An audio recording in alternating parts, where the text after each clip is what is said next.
Celebrations ని పురస్కరించుకుని మనము ఈ పెద్ద ప్రోగ్రామ్ ని ఈవెంట్ ని ఇక్కడ ఆర్గనైజ్ చేసాము. సో ఇప్పుడు మీరు చూస్తున్నటువంటి స్టాల్ ఏంటి అంటే 73 నుంచి ఈ రోజు వరకు బ్రహ్మకుమారీస్ చేస్తున్నటువంటి వివిధ సర్వీసెస్ అన్ని కూడా ఇక్కడ ఒక ఫోటో గ్యాలరీలో రూపంలో చూపించడం జరిగింది. అలాగే ఈ కార్యక్రమంలో విశేషంగా రెండు రాష్ట్రాలే కాకుండా తెలుగు రాష్ట్రాలే కాకుండా మహారాష్ట్ర నుంచి మౌంట్ ఆబు నుంచి దాదాపుగా 5000+ బ్రహ్మకుమారీస్ ఈ ప్రోగ్రామ్ లో పాల్గొనడం జరుగుతుంది. ఈ ప్రోగ్రామ్ ని కూడా 2 days గా డివైడ్ చేయడం జరిగింది అనమాట. ఫస్ట్ డే మొత్తము నాన్ వీకర్స్ కోసం, ఎవరైతే టెన్షన్స్ లో ఉంటారో, ఒక రకంగా ప్రశాంతత కోసం ఎదురు చూస్తూ ఉంటారో, మెడిటేషన్ ని తెలుసుకోవాలని చెప్పేసి వెతుకుతూ ఉంటారో వాళ్ళందరి కోసం మొదటి రోజు ఏర్పాటు చేయడం జరిగింది. సెకండ్ డే ఎవరైతే మెడిటేషన్ ని ప్రాక్టీస్ చేస్తూ ఉన్నారో వాళ్ళందరి కోసం వీకర్స్ కి మనకి గోల్డెన్ జూబ్లీ సెలబ్రేషన్స్ ఇలా 2 days గా మనం డివైడ్ చేసి చేస్తున్నాము. సో చాలా మంచిగా ఇప్పుడు ఈ రోజు అయితే పబ్లిక్ అందరి కోసం చాలా గ్రాండ్ గా గ్యాదరింగ్ ని మనము పెట్టడం జరిగింది. దాదాపుగా వస్తూనే ఉన్నారు. వీళ్ళందరినీ చూస్తే మాకు చాలా సంతోషంగా అనిపించింది. అండ్ అలాగే ఈ ఈవెంట్ లో విశేషంగా ఏంటి అంటే మన సహస్ర శివలింగం యొక్క దర్శనం కూడా పెట్టడం జరిగింది. ఇందులో విశేషంగా ఒక్క లింగం నుంచి మాక్సిమం ఎన్ని టైప్ ఆఫ్ ప్రొజెక్షన్స్ కావాలో 1000+ ఇంకా చెప్పుకోవాలి అంటే 1,000,000 అని కూడా చెప్పుకోవచ్చాము. సో 1,000,000 లింగాలు ఒకే లింగం నుంచి ఇలా ప్రొజెక్ట్ చేస్తూ ఈ దర్శనం పెట్టడం ఇది స్పెషల్ అట్రాక్షన్ అన్నమాట. బ్రహ్మకుమారీస్ వాళ్ళకు సంబంధించిన ఏవైతే కార్యక్రమాలు ఉంటాయో ఆ కార్యక్రమాలకు సంబంధించిన ఈ ఆర్ట్ గ్యాలరీ అనేది మొత్తం కూడా ఏర్పాటు చేయడం జరిగింది. అయితే వీళ్ళ మెయిన్గా కాన్సెప్ట్ ఏంటంటే మెడిటేషన్కి సంబంధించిందైనా ఆధ్యాత్మికంగా ప్రజలు అవేర్నెస్ తీసుకురావాలి వాళ్ళలో అన్న ఉద్దేశంతో కొన్ని కార్యక్రమాలు అనేవి జరుపుతూ ఉంటారు. అది మనకు తెలిసిన విషయమే. అయితే వాటికి సంబంధించిన పోస్టర్స్ కానీ ఇక్కడ నిర్వహించిన కార్యక్రమాలు కూడా అన్ని కూడా ఇక్కడ ప్రజలందరికీ అందుబాటులో ఉంచారు. దాని ద్వారా వాళ్ళు ఏవేవి కార్యక్రమాలు 50 సంవత్సరాలు చేశారు అన్నది ఇక్కడ తెలుసుకోవడం కోసం ఇక్కడ చేశారు. అయితే సిస్టర్ చెప్పిన దాని ప్రకారం చూసుకున్నట్టయితే 5,000 మందికి పైగా ఇక్కడికి విచ్చేసినారంట. అది కూడా బ్రహ్మకుమారి సభ్యులే వాళ్ళంతటా వారే ఇక్కడ ఉన్న స్టాల్స్ అన్నింటినీ కూడా ఏర్పాటు చేయడం జరిగిందంట. అయితే వాళ్ళ ఆర్ట్ గ్యాలరీ కానీ వాటికి సంబంధించిన దేవుడికి సంబంధించిన కొన్ని స్టాల్స్ కానీ ప్రతి ఒక్కటి మహాభారతం రామాయణానికి సంబంధించిన ప్రతి ఒక్కటి కూడా ఎక్కడెక్కడి నుంచో వాళ్ళు వచ్చారంట. వేరే దేశాల నుంచి కూడా కొంతమంది బ్రహ్మకుమారీస్ కి సంబంధించిన సభ్యులు అయితే ఇక్కడికి విచ్చేసారంట. వారందరూ కూడా ఇక్కడ కలిసి కట్టుగా ఇక్కడ ఈ స్టాల్స్ ని ఏర్పాటు చేశారు. ప్రజల్లో ఒక అవగాహన రావడానికి కానీ మెడిటేషన్ కి సంబంధించినది కానీ లేదంటే ఈ ఫ్రీ క్యాంప్ మెడికల్ క్యాంప్ కూడా కండక్ట్ చేస్తున్నారు. ఇవన్నీ కూడా ఒకే చోట 2 రోజుల్లో జరపడానికి వీళ్ళు ముందుకు వచ్చారు. అయితే చాలా ప్రజల్లో రెస్పాన్స్ అయితే మంచిగా వచ్చిందని చెప్పారు. అయితే ముందు వీళ్ళు ఇంకా ఏ కార్యక్రమాలు చేస్తారనేది చూడాల్సిందే. వండకుండా ఆహారం తిన్నారు ఋషులు. ఏకభుక్తి సదా యోగి. యోగులందరూ ఒకసారే పూజిస్తారు. మనం అట్లా ఉండలేము. సంసారిక జీవితంలో ఉన్నాం కాబట్టి దాన్ని తినండి. కానీ ఒకసారన్నా సాయంకాలం ఉడికిన ఆహారం బదులు చక్కటి ఆహారం తినండి. ఎర్లీగా డిన్నర్లో న్యాచురల్ ఫుడ్ తింటే ధ్యాన మార్గంలో ఉన్న వారికి, మరి బ్రహ్మకుమారీస్ మార్గంలో చక్కగా రాజయోగం ఫాలో అయ్యే అన్నయ్య లక్కీలు కూడా వీళ్ళందరికీ తెల్లవారుజామున మంచిగా మెలకు రావాలన్నా, మబ్బుగా ఉండకూడదన్నా, కాస్త స్మృతి బాగా కుదరాలన్నా, నిద్ర మంచిగా పట్టాలన్నా, సిక్ అవ్వకుండా హెల్దీగా ఉండాలంటే కూడా ఫిజికల్గా మెంటల్గా బాగుండాలంటే ఎర్లీ డిన్నర్ న్యాచురల్ ఫుడ్ చాలా మంచిది. మీరు ఉడికిన ఆహారం తీసుకుంటే మధ్యాహ్నం తినండి, ఉదయం తినండి. కానీ సాయంకాలం మాత్రం పొయ్యి ముట్టించకుండా ఉంటే ఫ్యామిలీ అంతా బాగుపడుతుంది. మరి సాయంకాలం ఎలాంటి ఆహారం శ్రేష్టమో తెలుసండి. అందరిళ్లలో ఎండు విత్తనాలు బాగానే దొరుకుతున్నాయి ఈ మధ్య. గుమ్మడి గింజలు, పప్పు, పొచ్చ గింజల పప్పు, ప్రొద్దుతిరుగుడు పప్పు, బాదం పప్పులు, జీడిపప్పులు, పిస్తా పప్పులు, వాల్నట్స్, చియా సీడ్స్, ఇట్లాంటి ఏవైనా విత్తనాలు తీసుకోండి. మీకు అనుకూలమైన 4-5 రకాల విత్తనాలు తీసుకుని ప్రొద్దునే అన్నేసి నానబెట్టుకోండి. 7-8 గంటలు నానితే బాగుంటాయి. ఈ నానబెట్టిన విత్తనాలు సాయంకాలం పిల్లలతో సైతం 1.5-2 ఏళ్ల వయసు వచ్చిన చిన్న పిల్లలకు కూడా నమలటానికి దంతాలు వస్తే చాలు. ఇలాంటి ఆహారం మీరు డిన్నర్లో పెడితే అన్నము కంటే డబుల్ బలమైన ఆహారం మీరు ఇచ్చినట్లు అవుతుందన్నమాట. అందుకని సాయంకాలం పూట ఇలాంటి నానబెట్టిన ఎండు విత్తనాలు పెట్టి 5-6 ఖర్జూరాలు, డయాబెటీస్ ఉంటే ఖర్జూరాలు 1-2 మాత్రమే తినొచ్చు, అంతకంటే ఎక్కువ తినకుండా ఉంటే మంచిది. ఎండు ఖర్జూరాలు. డయాబెటీస్ లేని వారు 10 ఖర్జూర పళ్ళు తీసుకున్న, అంజీరా, కిస్మిస్, ఎండు ద్రాక్ష ఇట్లాంటివి కొద్దిగా తీసుకున్న, ఇవి తీసుకుని ఫ్రూట్స్ లాంటివి తీసుకుంటే సరిపోతుంది. జామకాయ అన్నిటికంటే మంచిది. బరువు ఎక్కువ ఉన్నవారు 1 అరటిపళ్ళు, అంతకంటే ఎక్కువ అరటిపళ్ళు తినొద్దు. కాస్త రేగికాయలు, కాస్త కమలా 1, ఇట్లా ఏవైనా సరే అండి ఫ్రూట్స్. మరి పప్పులు పండ్లు డబ్బులు ఎక్కువ కదా అనొచ్చు. హాస్పిటల్కి వెళ్తే బిల్లు కంటే ఇది ఎక్కువ చెప్పండి, మనం వాడే మందుల కంటే ఇది బిల్లు ఎక్కువ చెప్పండి. నిద్ర ఇప్పుడు ప్రపంచ లెక్కలు తీసుకుంటేనండి 60% మంది పైగా నిద్ర పట్టక చాలా ఇబ్బందులు పడుతున్నారు. అరగంట, పావుగంట, గంట పైన పడుతుంది నిద్ర పట్టడానికి.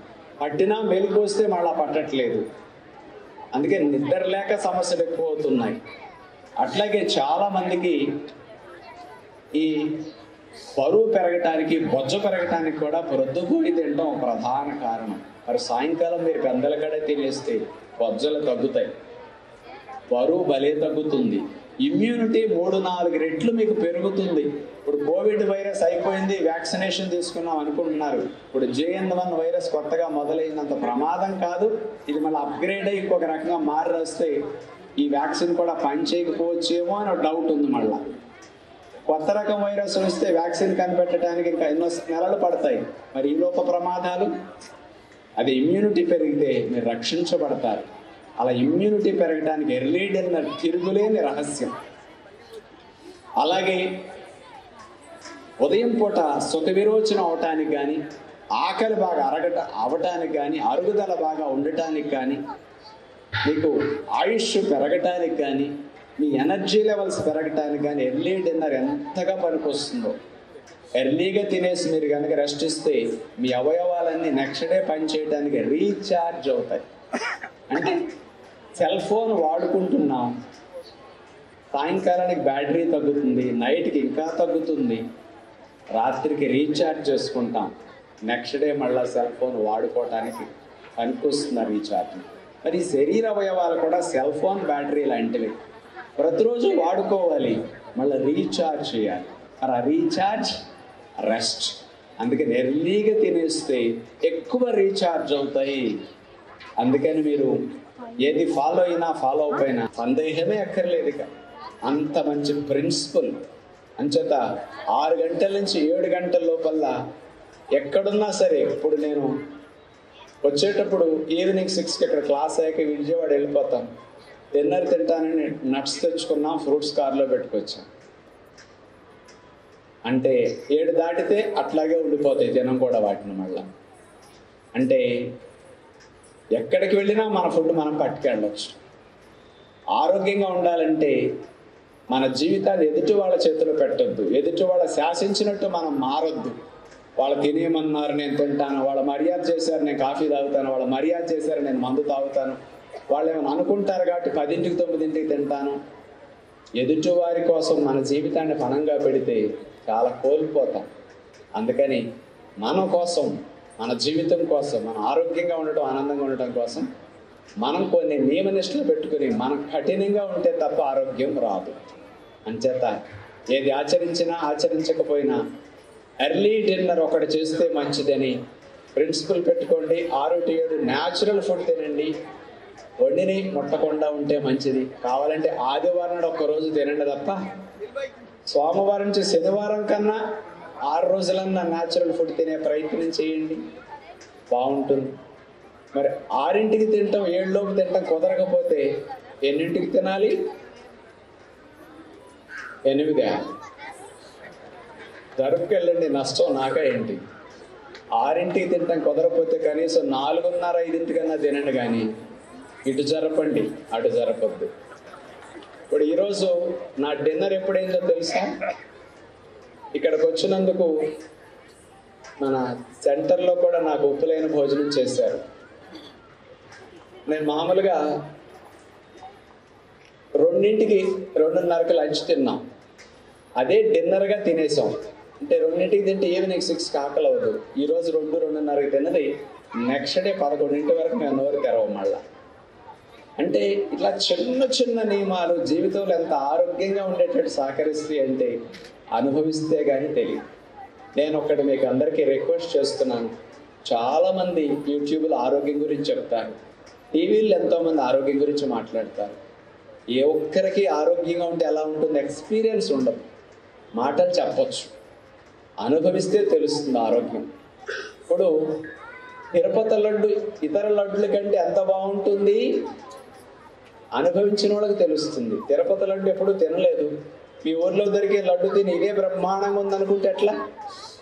తిరుపతి లడ్డు తిన్నప్పుడు అన్నిటికంటే ఇది బాగా రుచిగా ఉంది, మధురంగా ఉంది, అంత గొప్పది ఇంకోటి ఏదీ లేదని అప్పుడు మాత్రమే తెలుస్తుంది. మామూలు లడ్డుకి తిరుపతి లడ్డుకి డిఫరెన్స్ ఎలా ఉంటుంది ఎవ్వరూ చెప్పలేరు. ఆరోగ్యంగా ఉంటే ఎలా ఉంటుంది ఎక్స్పీరియన్స్ చేస్తే తెలుస్తుంది, అనుభవిస్తే తప్పే తెలియదు. అందుకని మీరు ఆరోగ్యాన్ని ఎక్స్పీరియన్స్ చేయండి. నేనేమంటానంటే జీవితంలో చనిపోయేలో ఒక్కసారన్నా ఆరోగ్యంగా ఒక 6 నెలల్లో ఉంది బ్రతికన్నా చచ్చిపోండి అంట. నేను ఒక 6 నెలలన్నా బ్రతకలేరు ఆరోగ్యంగా. అంటే అసలు ఆరోగ్యం అంటే ఎట్లా ఉంటుందో తెలియకుండానే చనిపోతున్నారు. నిజంగా ఆరోగ్యం ఉంటే ఎట్లా ఉంటాయంటే నా సొంగ కూడా వాసన రాదు. ఇప్పుడు నాలుగేను బ్రష్ పేస్ట్ పెట్టను, సబ్బు పెట్టను, పౌడర్ పెట్టను. అంటే మలమూత్రాదులు వాసన రావడం కాదు, నోరు దగ్గర ముక్కు పెట్టినా కానీ ఇవేవి వాసన రావు. హెల్దీగా ఉంటే లోపల ఎలా ఉంటుందంటే స్వచ్ఛత అలా ఉంటుంది. అందుకే నేను అంటాను, ఇన్ని సంవత్సరాలుగా మేము ఆచరించి లక్షల మందికి ఇట్లా ప్రచారం చేస్తూ వచ్చే సత్యాలు కనీసం ఒక్క నియమం అన్నా ఈరోజు వచ్చినందుకు అటు రాజయోగా ఫాలో అయ్యే మెడిటేటర్స్, మరి మిగతా ఈ మార్గంలోకి వెళితే బాగుండు అనుకునే వారికి కూడా ఇది చాలా బాగా ఉపయోగపడుతుందన్న విన్నపం ప్రత్యేకంగా. మరి శారీరకంగా ఆరోగ్యంగా ఉండటం జీవితంలో ఒక అదృష్టం అన్నాం కదా, మానసికంగా ఆరోగ్యంగా ఉండటం అనేది ఇంకా అదృష్టం. మరి నేను చాలా అదృష్టవంతుడని చెప్పాను, ఎందుకంటే జీవితంలో 2 సత్యాలు తెలిసాయి. శారీరకంగా ఆరోగ్యంగా ఉండటానికి న్యాచురోపతి, మానసికంగా చాలా పవర్ఫుల్గా స్ట్రాంగ్గా హెల్తీగా ఉండటానికి రాజయోగా మెడిటేషన్. అంటే చాలామందికి బ్రహ్మకుమారీస్ విధానం అంటే భయం. అమ్మో అన్నీ మానేయమంటారు, బ్రహ్మచర్యం చేయమంటారు, ఆహారం బయటిది ఎక్కడ ముట్టుకోవద్దు అంటారని ఇలాంటి 2-3 నియమాలు చూసి ఆరిపోతుంటారు పాపం. నిజముగా మనిషికి ఈ రాజయోగా మెడిటేషన్ ద్వారా బ్రహ్మకుమారీస్ మార్గంలో అందించే విధానం ఎన్ని పవర్ఫుల్ ఆయుధాలను మన లోపల డెవలప్ చేసుకునేటటువంటి శిక్షణ ఇస్తుందో. ఇప్పుడు రోగాలు రాకుండా రక్షించడానికి, వచ్చిన జబ్బుల్ని తగ్గించడానికి మందుల్లాగా మంచి ఆహారాలు అన్నాను కదా. మనిషికి రకరకాలుగా వచ్చే మానసిక సమస్యలన్నిటికీ మందులు లాంటివి మంచి గుణాలు. ఆ మంచి గుణాలు ఎలా ధారణ చేయాలి జీవితంలో, అవి ఆయుధాలలాగా మన సమాజంలో ఎలా ఉన్నప్పటికీ వాటి నుంచి దూరంగా బ్రతకొచ్చు, అంటకుండా బ్రతకొచ్చు. చక్కటి శిక్షణ ఇందులో ఉంటుంది. ఇప్పుడు మేము ఇన్ని సంవత్సరాలుగా ఇలా రాష్ట్రం అంతా తిరుగుతూ లక్షల మందిలో ఉంటాం, రోజు అక్కడ ఎంతో మంది పనిచేస్తూ ఉంటాం కదా. మరి ఎప్పుడు ఒక్కరోజు కూడా చిరాకు కానీ, కోపం కానీ, అరవటం కానీ, తిట్టడం కానీ, స్ట్రెస్ ఫీల్ అవటం కానీ, టెన్షన్ పడటం కానీ ఎప్పుడు మాకు అనిపించదు. మరి ఏం చేస్తే వస్తుంది? రోజంతా సంతోషంగా ఆనందంగా ఉండటానికి ఎలా ఉండొచ్చు అంటే ఇట్లాంటి క్లాసులు వింటే ఎంతో బాగా తెలుస్తాయి అన్నమాట. అంటే మనం బురద నుంచి కమలం వస్తుంది కానీ బురద అంటకుండా ఉంటుంది. ఇలాంటి సమాజం నుంచి మనం బయటికి వెళ్ళటానికి లేదు. అందరం ఉద్యోగంలో ఉండాలి, వ్యాపారంలో ఉండాలి, కుటుంబంలో ఉండాలి. కానీ ఏ సమస్య వచ్చినా దాన్ని తట్టుకునే స్థితి మనకు ఉండాలి. అది ఎలా అనే శిక్షణ ఇందులో ఎంత అద్భుతంగా ఉంటుందో. కానీ ఇది అనుభవిస్తే కానీ తెలియదు, కాస్త లోతుకి వెడితే కానీ తెలియదు. ప్రారంభంలో ఎవరో కొన్ని అలాంటివి చూసి భయపడిపోతూ ఉంటారు. చెప్పాను కదా, జీవితంలో సత్యం వైపు ప్రయాణించటం అన్నిటికంటే కష్టమైంది అని. అందుకని ఇలాంటి మంచి మార్గం వైపు వెళ్ళటం కూడా జీవితంలో ఎంతో అదృష్టం ఉండాలి అంట నేను. ఇప్పుడు నాకు 87 నుంచి ఈ భగవంతుడి గురించి, ఈ ఆధ్యాత్మిక మార్గం గురించి నాకుగా డైరెక్షన్ లభించి అప్పటి నుంచి నేను ఎప్పుడూ మొక్కుకోవటం కానీ, ప్రార్థనలు చేయటం కానీ, నాకు ఇది కావాలి అని కోరుకోవటం కానీ ఎప్పుడు నేను చేయను. అసలు ఏది జరిగినా దాన్ని మనం మంచిగా అనుకుంటాను. ఏది చేస్తున్నా మనం మోసం చేయకుండా ధర్మంగా ప్యూర్గా చేయాలి. మన వల్ల ఇంకొకరికి కష్టమో నష్టం ఇంత కూడా కలగకూడదు. మరి ఇలాంటి మంచి శుభభావనలు మనం పెంచుకోవటానికి ఆ డైరెక్షన్ అంతా ఈ మార్గం చాలా చాలా చక్కగా ఇస్తుంది అన్నమాట. ఆవిడ ఇవన్నీ 30 సంవత్సరాల పైనుంచి ఆచరిస్తూ వివాహం అయిన తర్వాత మాకు కూడా ఇంకా బ్రహ్మకుమారీస్ మార్గం గురించి, రాజయోగ గురించి ఇంకా బాగా తెలియటం, ఇవన్నీ మేము ఇరువురు ఆచరిస్తూ అటు శారీరకంగా, అటు మానసికంగా, ఇటు సామాజికంగా మనం బాగుంటే జీవితం ఎంత బాగుంటుందనేది ఇప్పుడు మాకు ప్రత్యక్షంగా అనుభవంలోకి వస్తూ ఉంది. అంచేత ఇప్పుడు మనం అన్ని నియమాలు ఒకేసారి మొదలు పెట్టలేము, అన్నిటిని ఒకేసారి తలుచుకుంటే భయం వేస్తుంది. కాబట్టి ఈ బ్రహ్మకుమారీస్ సెంటర్ సబ్ జోన్ తరఫున గోల్డెన్ జూబ్లీ ఇక్కడ ఏర్పాటు చేసి కొంతమందికి, కొత్త వారికైనా, ఇంకా ఈ వరంగల్ చుట్టుపక్కల ప్రాంతాల వాసులు కూడా చాలామందికి దీని యొక్క జ్ఞానం తెలియజేస్తే బాగుంటుందని పెద్ద కార్యక్రమం ఏర్పాటు చేశారు. మరి మీలో కొంతమంది ఇంతవరకు ఈ పరిచయం లేని వారు ఉంటే ఇక 7 రోజులు సత్యనారాయణ రాజు గారు పలానా రోజు ఆ సమయానికి వచ్చి మాకు చెప్పారు. ఒక 7 రోజులు మానకుండా సెంటర్కి వెళ్ళండి, అసలు వినండి, తర్వాత ఆలోచిద్దాం. మనమేంటి, మన జీవితం ఏంటి, మన లక్ష్యం ఏం పెట్టుకోవాలి, అసలు భగవంతుడు ఏంటి, దేవతలు ఏమిటి, మనం ఎలా ఉంటే జీవితం బాగుంటుంది, ఈ అన్ని డైరెక్షన్స్ కరెక్ట్గా ఇందులో తెలుస్తాయి. మరి అలాంటి 7 రోజులు విన్న తర్వాత రోజు మనం పైకి చూడండి, స్నానం చేసి పౌడర్ రాసుకుని బట్టలు కట్టుకుని మంచిగా మేకప్ అవుతాం కదా. బాహ్యంగా మేకప్ అయితే చూడటానికి బాగుంటాం, మరి మెంటల్ మేకప్ ఎట్లా చేసుకోవాలి ఇందులో నేర్పిస్తారన్నమాట. అంటే మంచిగా మానసికంగా మనం ఎలా ఉంటే అందరూ మన ఇష్టపడతారు, ఎలా ఉంటే అందరూ మన ప్రేమిస్తారు, ఎలా ఉంటే మన వల్ల అందరికీ సుఖము శాంతి లభిస్తుంది. మనకే కాదు, ఈ ప్రకృతికి, మనకే కాదు, ఈ తోటి జీవరాశులకి. అలాంటివన్నీ చక్కగా మనం పెంపొందించుకోవటానికి ప్రతిరోజు 1 గంట సేపు క్లాస్ ఉంటుంది మురళి. గురువారమైనా వెళ్ళొచ్చు, వెళ్ళటం కుదరకపోతే చక్కగా నెట్లో అయినా రోజు చూడవచ్చు అన్నమాట. మేము ప్రతిరోజు ఎక్కడున్నా ఆ మురళి అనేది 1 గంట సేపు కంపల్సరీ వింటాం. ఇప్పుడు అది జీవితాన్ని ఎంత మారుస్తుంది అంటే, ఇప్పుడు నా ఎగ్జాంపుల్ నేను ఎప్పుడూ చెప్తుంటాను అన్నమాట. మామూలుగా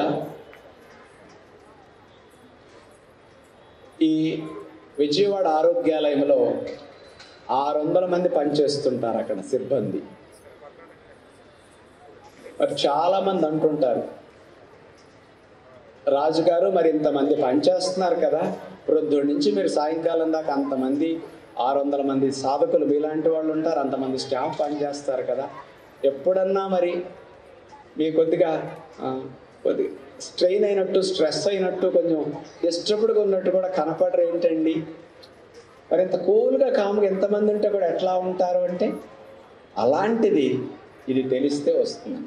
దాన్ని ఆచరణలో పెట్టుకుంటే ఎంత మంచిగా తయారవచ్చు అనేది ఇందులో ఉంటే తెలుస్తుంది అన్నమాట. కాబట్టి ప్రతిరోజు మనం ఇప్పటి వరకు ఎక్కువ మంది ఆలోచనలో ఉన్నది కావో పీవో మజాకారో. మనిషికి 3 బలహీనతలు, ఈ 3 మీద ఎక్కువ శ్రద్ధ పెడుతూ ఉంటారు. అంటే ఈ 3 కాస్త తాత్కాలికంగా సుఖాలను ఇస్తూ ఉంటాయి, కానీ పర్యవసానంగా అనేక రకాల దుఃఖాల్ని తర్వాత శాశ్వతంగా ఉండేటట్టు చేస్తూ ఉంటాయి. రాజయోగ మెడిటేషన్ కష్టము అంటే దిగకుండా లోతు ఎప్పుడు తెలియదు. ఒకసారి వెళ్ళి కాలువలో చెరువులో మునిగితే మొదటిసారి 1 నిమిషం చాలా అనిపిస్తుంది, ఆ తర్వాత ఉండదు. అట్లాగే కొన్ని రోజులే కొద్దిగా కష్టం అనిపిస్తాయి మార్గాలు ఏవైనా సరే. కొద్దిగా లోతు తెలిస్తే అబ్బా ఎంత మంచిగా ఉంది, ఎన్నాళ్ళు తెలియకపోతే ఎంత నష్టపోయే వాళ్ళమని అప్పుడు మీరు ఫీల్ అవుతారు.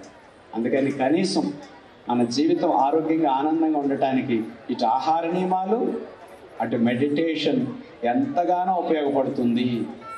దాన్ని రెండుటిని మన జీవితంలో అమలు చేసుకోవటానికి కాస్త ప్రతిరోజు మనం కొంత సమయం పెట్టుకుంటే బాగుంటుందని మీరందరూ ఒక లక్ష్యం పెట్టుకుంటే బాగుంటుంది.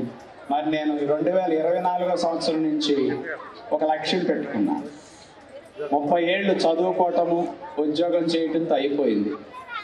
నా వరకు నేను మంచి అలవాట్ల ఆహారాన్ని మనం ఆచరించే అంతవరకు 93 నుంచి 30 ఏళ్ళు రోజుకి 20 గంటలు 18 గంటలు సమాజం కోసం ఇల్లు వాకి నెలకు 1 రోజు 2 రోజులు ఇంటికి వచ్చేవాడిని నేను. అంతే అలా తిరిగి నా వంతుగా మంచి ఆరోగ్య విషయాలు ప్రచారం చేయాలన్నా చేశాం. ఆశ్రమం సమాజంలో ఇంట్లో ఆచరించిన వారికి ఆరోగ్యాలయం విజయవాడలో అందించాం. అది ఇండియాలోని అతి తక్కువ రేట్స్లో, ఇండియాలో ఏ ఇన్స్టిట్యూషన్ కూడా అన్ని ఫెసిలిటీస్ అన్ని ట్రీట్మెంట్స్ అంత తక్కువ రేట్లు ఇవ్వంతా మంచిగా అక్కడ ఒక్కరు కూడా టిప్ తీసుకోరు. అక్కడికి వస్తే చక్కగా ఉన్నవారు లేనివారు అనే భేదభావం లేకుండా మంచి సర్వీసెస్ జరుగుతాయి. అలా సంస్థ నడుస్తూ ఉంది చక్కగా. మరి ఇప్పుడు 60 ఏళ్ళు దగ్గర అయిపోయినాయి కదా. ఇక్కడి నుంచి రోజుకు ఒక 5-6 గంటలు మాత్రమే ఇలాంటి వారికి ఆరోగ్య విషయాలు చెప్పటం కానీ ఆశ్రమం గురించి చూడటం. ఇక మిగతా సమయం అంతా వ్యక్తిగతంగా మాకు మేము సెల్ఫ్గా ఇంకా ఇన్నర్గా వెళ్ళి మనిషిగా పుట్టినందుకు ఇంకా దైవీ గుణాలను ఇంకా మంచిగా ధారణ చేస్తూ ధ్యాన స్థితిలో ఎక్కువ సమయం గడిపితే బాగుందని ఒక నియమం పెట్టుకుని ప్రత్యేకంగా ఒక జనవరి 1 నుంచి అని పెట్టుకున్నాం. అలా ప్రాక్టీస్ మొదలు పెట్టాం. ఎందుకంటే మీ అందరికీ తెలుసు పూర్వ రోజుల్లో 60 సంవత్సరాలు వచ్చిన తర్వాత షష్ఠి పూర్తి చేసి వాళ్ళని వానప్రస్థ జీవితం గడపమని పంపించేవారు. ఊరికే ఫంక్షన్ కోసం షష్ఠి పూర్తి చేసుకుంటున్నాం తప్ప వానప్రస్థ జీవితం అక్కడి నుంచి గడపాలి అంటే ఇంతకాలం వలి పిల్లలు కుటుంబము సంపాదన ఈ ఎంజాయ్ చేయటం ఇలాంటివి కాకుండా మనిషిగా పుట్టినందుకు భగవంతుని ఎంత మంచి జన్మనిచ్చినందుకు అలాంటి వాటిని మనం పెంపొందించుకోవటానికి శేష జీవితాన్ని గడిపితే బాగుంటుందని లక్ష్యం పెట్టుకోమని మనకు అట్లాంటి ఆచారాలు పెట్టారు. అందుకని మేము కూడా ఇక దాని గురించి ఎక్కువ శ్రద్ధ పెట్టడం కోసం సమయం ప్రత్యేకించి పెట్టుకోవడం జరిగింది. అసలు నేను ఎక్కడ బయట పబ్లిక్ మీటింగ్స్ రాను. ఇక్కడి నుంచి మరి జనవరి 1 నుంచి ఈ భగవంతుడి మాకు 8 సంవత్సరాలుగా ఈ మంచి డైరెక్షన్ ఇచ్చి రాజయోగ మెడిటేషన్లోకి తీసుకొచ్చి ఈ బ్రహ్మకుమారీస్ మార్గం ద్వారా మమ్మల్ని ఇంత మంచిగా గుణవంతుడిగా సంస్కారవంతుడిగా ఆయన తీర్చిదిద్దినందుకు మరి ఆయన రుణం తీర్చుకోవాలంటే మంచిని ప్రచారం చేయాలి. అందుకని ఈ 1వ తేదీ నుంచి కూడా ఆ వైపు కూడా ప్రయాణించడానికి మేము సమయం కేటాయించుకోవడం ప్రారంభించడం జరిగింది. మొట్టమొదటి కార్యక్రమం గోల్డెన్ జూబిలీతోనే మొదలైంది మాది. అందుకని ఎక్కువ మీలాంటి వారు కూడా అలాంటి మార్గం వైపు వెళితే బాగుండని మీ అందరికీ ఈ గోల్డెన్ జూబిలీ సెలబ్రేషన్ సందర్భంగా మరి చేతులెత్తి హృదయపూర్వకంగా విజ్ఞప్తి చేస్తూ మరి దాది గారికి అట్లాగే ఇతర సిస్టర్స్ అందరికీ అట్లాగే ఈ సబ్ జోన్ కింద మా సెంటర్ విజయవాడ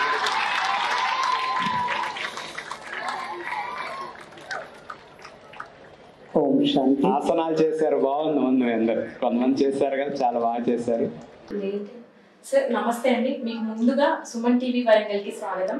మీరు ఇక్కడ దాకా వచ్చి ఈ ప్రోగ్రాంలో పాల్గొనడం, మిమ్మల్ని మేము ప్రశ్నించడం అనేది ఒక వంతుగా నాకు చాలా అదృష్టంగా భావిస్తున్నాను. సార్ చెప్పండి, ఇక్కడికి రావడం ఎలా అనిపిస్తుంది వరంగల్ జోన్కి? ఇక్కడ golden Jubilee celebrations Warangal sub zone వారు ఏర్పాటు చేశారు.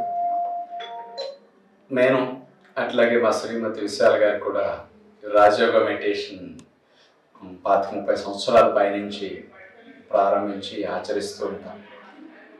మానసిక ఆరోగ్యం అంటే ఎంత బాగుంటానికి చక్కగా ఉపయోగపడే మార్గం ఇది. ఈ రోజుల్లో వచ్చే మానసిక ఒత్తిడిని, స్ట్రెస్, టెన్షన్స్ తగ్గించుకోవడానికి, కాస్త ప్రశాంతంగా సంతోషంగా ఆనందంగా గడపడానికి ఈ మార్గం చాలా బాగా ఉపయోగపడుతుంది. కాబట్టి శారీరక ఆరోగ్యంతో పాటు మనిషికి మానసిక ఆరోగ్యం కూడా ఉంటేనే జీవితం బాగుంటుంది. అలాంటి మానసిక ఆరోగ్యం, దైవీ గుణాలు ఇవన్నీ కూడా ఎలా ఉంటే బాగుంటుంది అనేది ఈ రాజయోగ మెడిటేషన్ బ్రహ్మకుమారి సంస్థ ద్వారా చక్కగా శిక్షణ అందుతూ ఉంటుంది. ఈ 50 సంవత్సరాలు ఈ వరంగల్ సెంటర్ ప్రారంభించినందువల్ల గోల్డెన్ జూబ్లీ ఏర్పాటు చేసుకోవడంతో ఈరోజు ప్రత్యేకంగా రావడం జరిగింది. చేత అందరూ కూడా శారీరక ఆరోగ్యంతో పాటు మానసిక ఆరోగ్యానికి ఈ రాజయోగ మెడిటేషన్ దాని యొక్క విలువలు, దైవ గుణాలు మనిషి పెంపొందించుకుంటే ఎంత ఆనందంగా సంతోషంగా బ్రతకొచ్చు ఇందులో తెలుస్తుంది. కాబట్టి దాన్ని ఆచరిస్తే బాగుంటుందని అందరికీ కూడా విజ్ఞప్తి చేస్తూ ఉన్నాను. ధన్యవాదాలు సార్. మీ ద్వారా ప్రజలు కొంతవరకు నేర్చుకోవడం అనేది కూడా మేము భాగ్యంగానే భావిస్తూ ఉన్నాము. Thank you so much. ధన్యవాదాలు.